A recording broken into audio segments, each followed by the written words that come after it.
Rede Vivo, de Domingos Olímpio, voz Iba Mendes. Leonardo Pereira era um velho agiota, um desses ferozes egoístas que perpetuam a lenda dos milagres de poupança, produzindo milhões por vinténs acumulados, grandes fortunas, em cujos alicerces misteriosos se encontra quase sempre um crime como pedra angular. Todos os atos de sua triste vida de solitário, roído pelo verme da desconfiança, que é um miasma do isolamento, estavam subordinados a regulamentos e horas certas com uma disciplina, um rigor austero que constituíam a essencial preocupação do seu desolado espírito. O tempo, o nosso rico tempo, costumava ele exclamar quando o caceteavam com prolongadas lamúrias, é o mais precioso dom de Deus. Como não tivesse mulher, nem filhos, nem afeições que o distraíssem dos métodos adotados, podia observar sem mínima discrepância as prescrições a si mesmo impostas, no intransigente empenho de conservar a saúde, prolongar a existência e, principalmente, poupar o dinheiro amontoado com muita limpeza, com indizíveis sacrifícios. Gabava-se de não ter gastado um vintém com doutores e drogas. A sua sobriedade arquiespartana o preservara das indigestões, dos efeitos dos condimentos irritantes, das intoxicações pelo álcool, pelo tabaco e das dispepsias consecutivas a tais desregramentos sólidos e líquidos.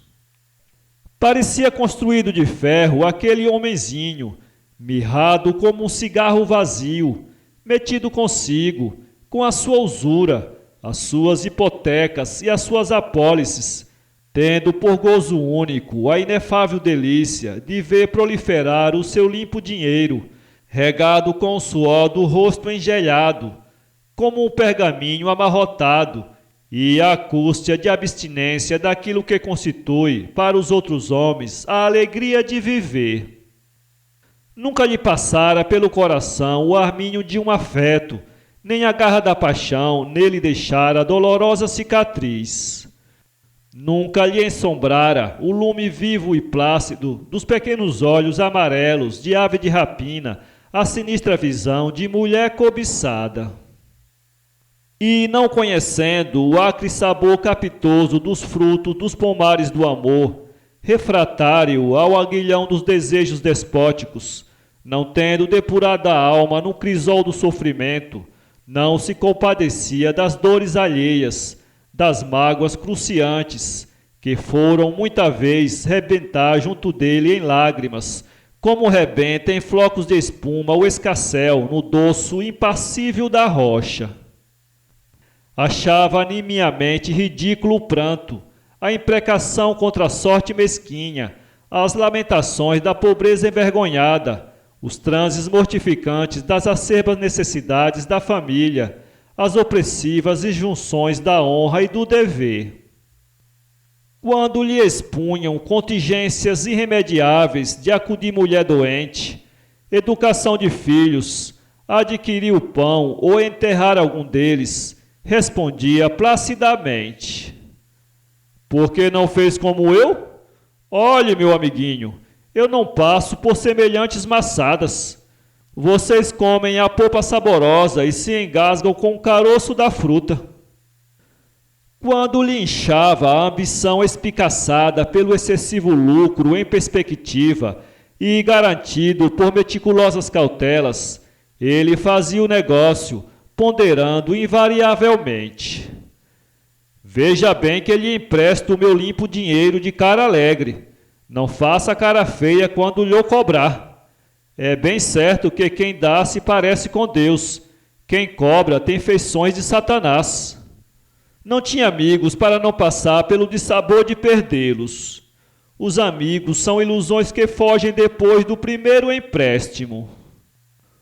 Um dia, ao regressar da caixa da amortização, O rígido velho esteve em risco de ser esmagado pela colisão de dois caminhões em disparada na confluência das ruas Direita e dos Pescadores. Salvou milagrosamente um gualpo cavalheiro, mas ao chegar a casa, verificou faltarem 20 contos do dinheiro recebido. Leonardo ficou como cobra que perdeu o veneno. Gritou, berrou como um possesso. Voltou ao sítio do sinistro a procurar o maço de dinheiro e passou muitos dias e noites pelas ruas, cafés, restaurantes e até pelos teatros, a ver se encontrava o caridoso salvador de quem suspeitava. Todas as pesquisas feitas por ele, pessoalmente ou com auxílio da polícia, foram infrutíferas. E o desgraçado, sacudindo todo o organismo aquilosado pela tortura dessa mágoa, entrou a sofrer crises, em que aos acessos de melancolia sucediam superexcitações de epilético, perseguido pela visão diabólica do guapo cavalheiro ou refinado gatuno, desperdiçando em orgias, cercado de formosas mulheres e radiante gozo, o rico dinheiro, um pedaço de sua alma mesquinha.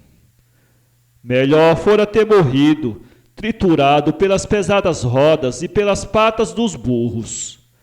Depois de alguns meses desse penar atroz, numa fulgurante manhã de junho, ao sol alto, o velho permaneceu encerrado num quarto.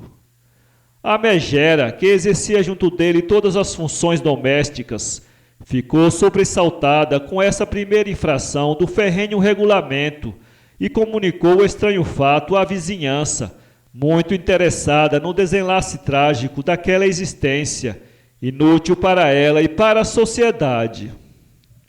Houve enorme reboliço de curiosidade perversa. Encheu-se a casa. Os parentes, separados do velho por ódio intransigente, acorreram pressurosos ao faro da herança, agradecendo sinceramente, piedosamente a Deus o haver liquidado aquela criatura que não iria parar ao inferno por não ter alma.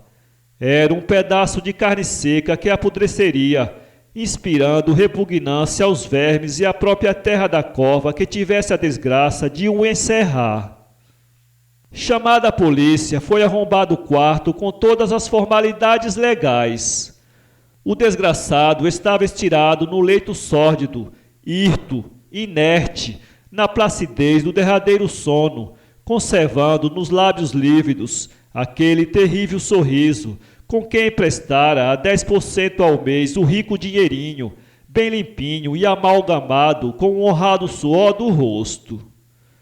Morrera sem sofrer, sem agonia, por uma absurda injustiça do destino, pois a opinião geral era que ele deveria morrer aos poucos, martirizado por um cancro ou uma dessas moléstias atrozes que vão mastigando lentamente, uma a uma, todas as fibras do organismo. Os parentes sugeriram logo a busca do testamento, a arrecadação dos bens e os preparativos do enterro, mas a criada, por instinto ou pelo desespero de ver desaparecerem com aquele cadáver o teto, o pão, a roupa, exigiu a presença de um médico, ao que a polícia acedeu por ser indispensável a verificação do óbito. Defunto sem choro era triste, quanto mais sem médico, quando lhe sobravam posses para essa derradeira extravagância. Penetrando no quarto mortuário, como quem vai convicto de não ser útil, o médico mandou abrir portas e janelas para que ar e luz lavassem a espelunca. Ordenou fossem retiradas as roupas nauseabundas, molambos infectos, e ficou só no quarto, fitando os olhos de professor no esquálido corpo, abrindo-lhe depois as pálpebras, palpando-lhe o pulso e curvando-se solenemente para auscultar-lhe o tórax. Súbito, um clarão de vitória irradiou no semblante do médico, e um grito terrível estrugiu nos ouvidos dos parentes atônitos, da criada aflita e dos curiosos desiludidos. Este homem está vivo! Vivo? É possível? bradaram todos numa explosão de assombro. Sim, bem vivo, tornou o médico. Trata-se de um caso vulgar de catalepsia. Dentro em meia hora, após injeções e fricções, Leonardo respirou fatigado e voltou à vida, como quem desperta de pesado sono, e muito contrariado por ter ficado na cama com o mandrião até tamanho meio-dia. A segunda mágoa daquele homem anestesiado foi a de pagar um conto de réis ao médico que o salvara. Pagou, depois de muito regatear, por lhe ponderar a criada, que o doutor arrebatara a morte terrível, ao martírio indizível de despertar dentro do túmulo ou de acordar morto. Demais era uma dessas despesas que se faz uma vez na vida e outra na morte, porque isso de salvar um homem ou ressuscitar um morto não é coisa que acontece todos os dias. Desde aquele ataque, porém, Leonardo ficou apreensivo, dominado pela ideia fixa de adoecer outra vez, não pelo medo da morte, mas pela hipótese de lhe vasculharem a burra e principalmente pela contingência de nova despesa. Quebrara-se o encanto da saúde de ferro do empedernido capitalista. Não tardou o segundo ataque, novas esperanças dos parentes, regozijo dos vizinhos, desespero da criada, desilusão sobrevinda pela intervenção do médico e a conta de outro conto de réis. Se isto continuar assim, murmurou Leonardo com pranto na voz angustiada, toda a minha fortuna será consumida em ressurreições. Depois da quarta crise, ele achou que era demais.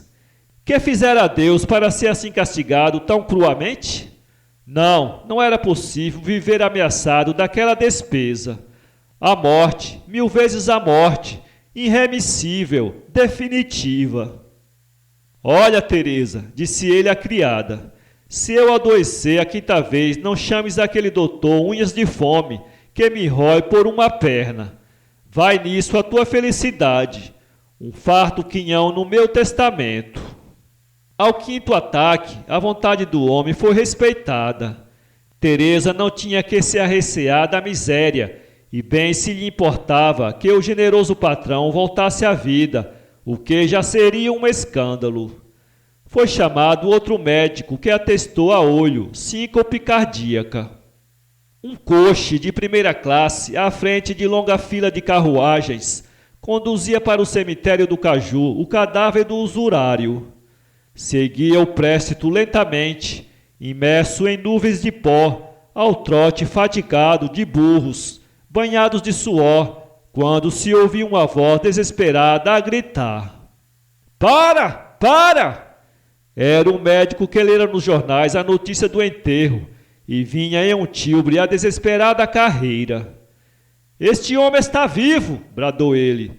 Não é a primeira vez que lhe acontece morrer. Vão enterrar um vivo. Horror! Exclamaram os convidados. E antes da intervenção dos parentes, que protestaram contra a perturbação da cerimônia fúnebre e a profanação do cadáver, o médico subiu ao coche, violentou o caixão e aplicou as injeções do costume ao suposto morto. Despertando da catalepsia, Leonardo fitou, assombrado, olhos de ressuscitados no médico salvador, que era o seu espectro. Ui! Bradou ele num ronco de horror. O senhor, até no caminho do cemitério me persegue? Vamos, diga logo, quanto lhe devo? 10 contos, respondeu o médico. Siga o enterro, bradou o usurário, caindo de costa dentro do caixão e fechando com as mãos hirtas as tampas agaloadas. Para ler este conto, acesse www.poeteiro.com